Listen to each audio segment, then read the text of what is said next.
Hey, hi, hello. Welcome to Diana Emerson. Today we are watching or listening. I'll get it. Okay, because this is how we'll be recording my just love my crime shows. Okay, we're going to be listening to the new detectives.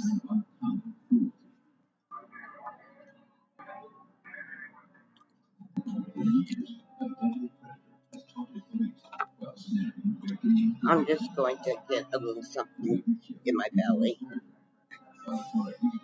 I really don't want to do it sitting down here in front of y'all. As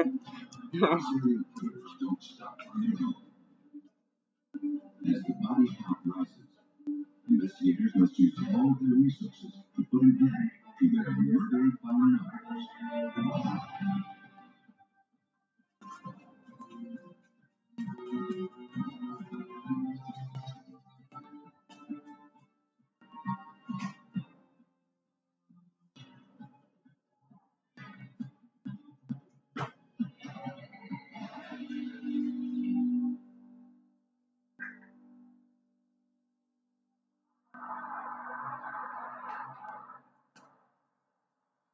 Some of the names in this episode have been changed.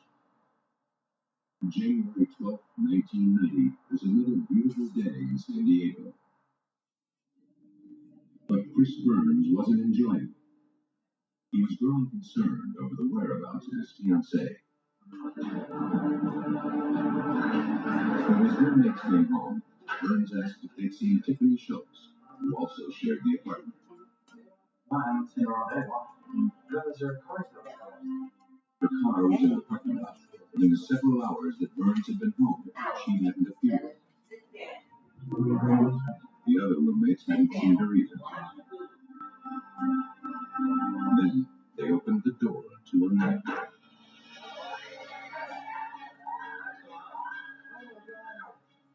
Schultz lay dead, partially disrobed and covered in blood.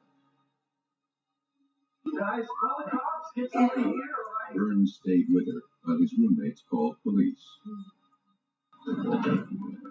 As detectives interviewed Burns and his roommates, San Diego homicide investigators inspected the crime scene.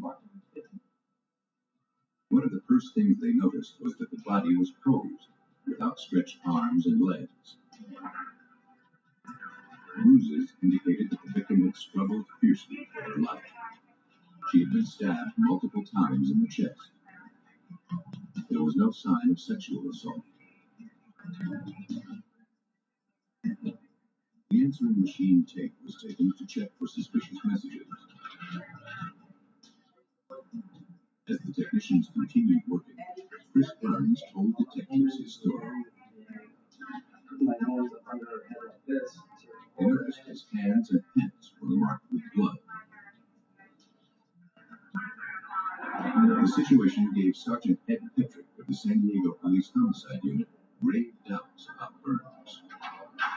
Seems very odd to anybody that there would be a fellow that comes home, house is open, his girlfriend's nowhere around, but her keys are there, her car's there, her purse is there, but she's nowhere around. And there's a roommate's door to the bedroom that's closed, which is usually never closed, and he never bothers to knock or open it. Burns was taken to the police station for further questioning about his fiancée's murder. He admitted that he and Schultz were having problems. The grisly slaying came at a time when they were supposedly trying to salvage their relationship. Lately, they couldn't get along. Now, Schultz was dead, and Burns looked like the main suspect. The blood on his clothes told police all they needed to know. But Burns claimed that the stain on his shirt came from touching Schultz after he discovered her dead. He believed the blood on his pants was his own, from a recent accident on the construction site where he worked. The story seemed too contrived. Chris Burns was arrested and charged with the murder of Tiffany Schultz. Schultz's autopsy revealed she was stabbed nearly 60 times. While researching this brutal homicide case, police learned that the victim was paying her way through college by dancing at a nightclub.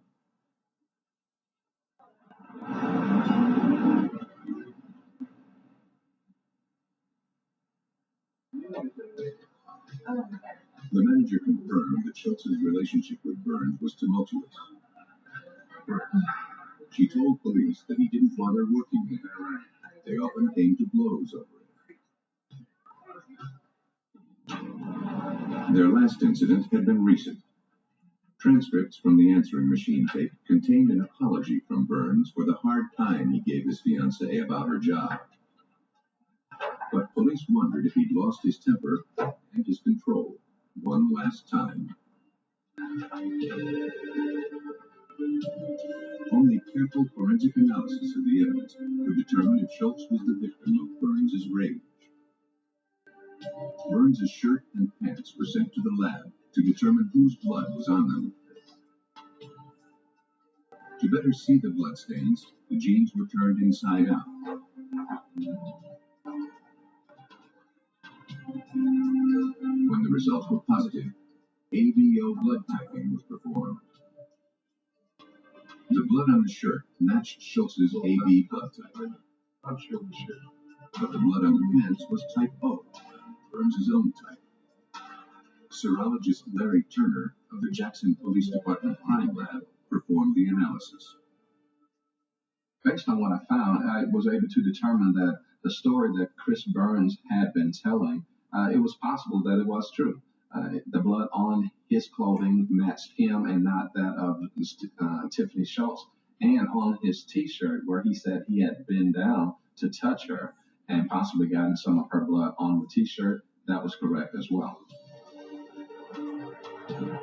Burns' story, as odd as it seemed, might be true. Police had no other evidence with which to hold him. He was released, though still considered the prime suspect. But police would soon regret releasing him. On February 16, 1990, 1 month after Tiffany Schultz was found murdered, police had another call to the same. Another victim had murdered. The partially nude body of Jeanine Weinhold, a student at San Diego State University, was discovered by her roommate. She had been stabbed several times. As in the Schultz case, the killer also posed this body with the legs outstretched. Police feared they were dealing with a serial killer. There just wasn't any question in our minds that it had to be the same suspect. Just the body position, the stab wound clusters in the chest, just looked like the same murder, basically. Different room. This murder occurred only about 100 yards from the apartment where the first victim was killed. Blood-stained clothes were found on the floor by the bed. The killer left the murder weapon, a carving knife, in the sink. You don't have that around But he left something else even more important. Seminal fluid was found on the bedspread. Okay. Here comes the room. The victim had been raped. Everybody's coming for their It also pet. provided police with But their best foot anybody, you don't have to keep clawing at me. Okay, I got you. I got you, Lulu. Larry Turner I got you. In the early Okay. 90s, DNA testing was beyond the scope of most labs. Okay, Children come on. had to rely on the older and less precise blood typing tests. He found that all of the blood and bodily Okay, fluids Eddie, tested what are positive you for doing? type O.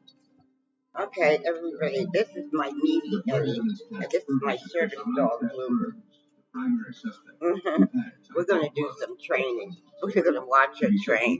Larry Turner Okay, be analyzed the real genetic soon. markers within Burns' blood Hey, and in the trip food over her samples like found at the that. murder scene. Jesus, Genetic Eddie, markers are you could get up here on the sofa. from individual to So cut individual. it out.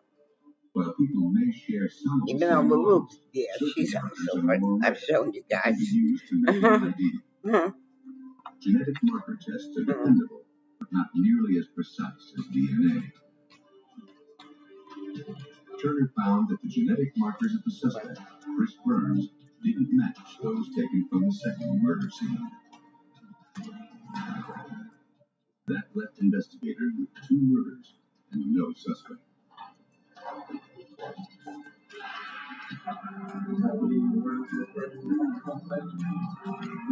They returned to the apartment complex and interviewed female residents to see if they'd seen anyone suspicious.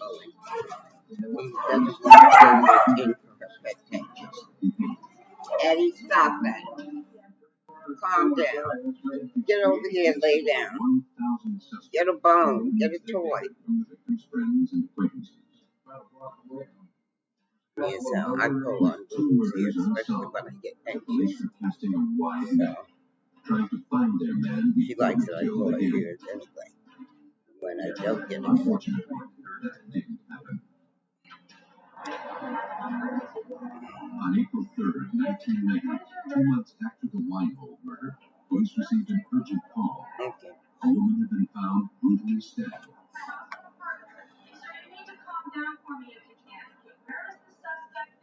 A witness saw a man with a knife fleeing the scene, his face covered by a t-shirt.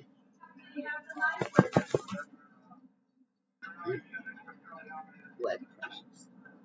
Police rushed to respond. My princess. This is my little princess. And of course, I'm queen. Okay, little princess.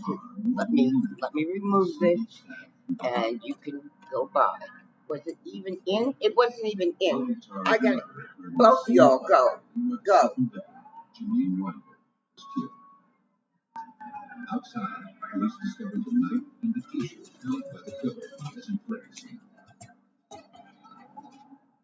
They also found a shoe print left in the mud, which they thought belonged to the suspect.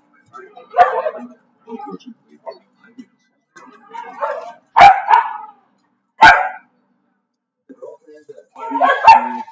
Basically couldn't get any description.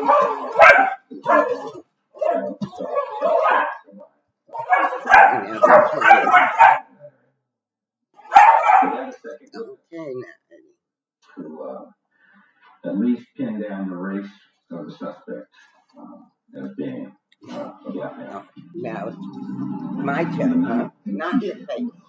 Not in the face. No, not in my face. Okay? Okay. And don't want your ass in my face. That's my coffee.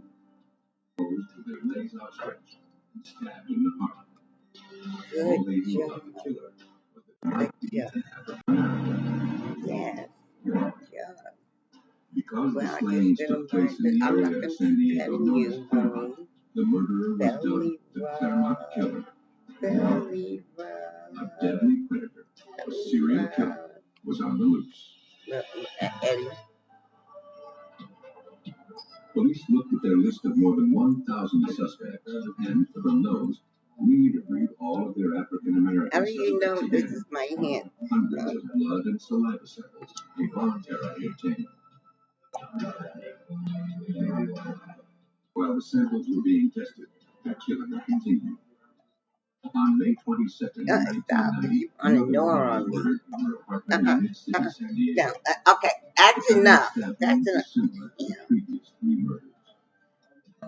The Claremont Killer was on the move. 4 months later, Okay, anyway. 23-year-old Pamela Clark and her Part of my 18-year-old daughter day. Amber were found murdered in their San Diego home. Now, I can listen to that. I was listening to it, but just, I'm half paying attention. Like the previous victims. I want to see my show. There was Okay? no Thank question you. after the double murder of the Clarks that things really got heated up. We had politicians show up at the mobile command post. I had detectives had